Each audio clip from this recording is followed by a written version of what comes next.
A few minutes later.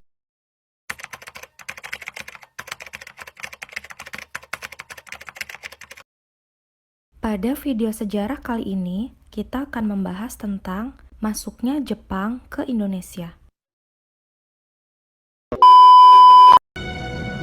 Masuknya Jepang ke Indonesia merujuk pada peristiwa ketika tentara Kekaisaran Jepang menduduki wilayah Indonesia pada tahun 1942 hingga 1945, menggantikan kekuasaan kolonial Belanda.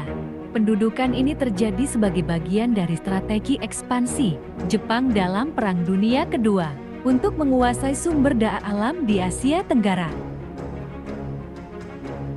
Beberapa faktor yang melatar belakangi masuknya Jepang ke Indonesia, antara lain, kebutuhan sumber daya. Jepang membutuhkan minyak, karet, dan bahan mentah lainnya untuk mendukung industri dan militernya dalam perang. Perang Pasifik. Setelah menyerang Pearl Harbor pada 7 Desember 1941, Jepang mulai menyerang wilayah Asia Tenggara, termasuk Indonesia. Kelemahan Belanda. Belanda yang sedang menghadapi ancaman dari Jerman di Eropa, tidak memiliki cukup kekuatan untuk mempertahankan Hindia Belanda. Propaganda Jepang. Jepang mengklaim datang sebagai saudara tua Asia yang ingin membebaskan Indonesia dari penjajahan Barat. Bidang politik. Jepang membubarkan pemerintahan kolonial Belanda dan membentuk pemerintahan militer yang lebih otoriter. Bidang sosial.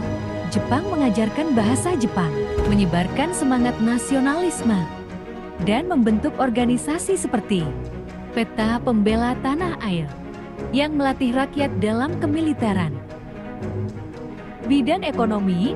Jepang mengontrol produksi dan distribusi sumber daya, tetapi sistem kerja paksa Romusha membuat ekonomi semakin sulit bagi rakyat. Bidang budaya. Jepang melarang penggunaan bahasa Belanda dan mengganti sistem pendidikan dengan kurikulum yang lebih berorientasi pada kepentingan Jepang. Positif. Membantu munculnya semangat nasionalisme dan persiapan kemerdekaan Indonesia. Melatih pemuda Indonesia dalam bidang militer melalui peta dan organisasi lainnya. Menghapus sistem pemerintahan kolonial Belanda. Negatif. Kerja paksa Romusha menyebabkan penderitaan dan kematian banyak rakyat Indonesia. Sumber daya alam dieksploitasi untuk kepentingan Jepang. Pendidikan dan kesejahteraan. Masyarakat menurun drastis karena kebijakan Jepang yang lebih fokus pada kepentingan perang. Meskipun masa pendudukan Jepang penuh dengan penderitaan, pengalaman ini juga mendorong lahirnya kesadaran nasional yang lebih kuat, yang akhirnya membawa Indonesia menuju kemerdekaan pada 17 Agustus tahun 1945.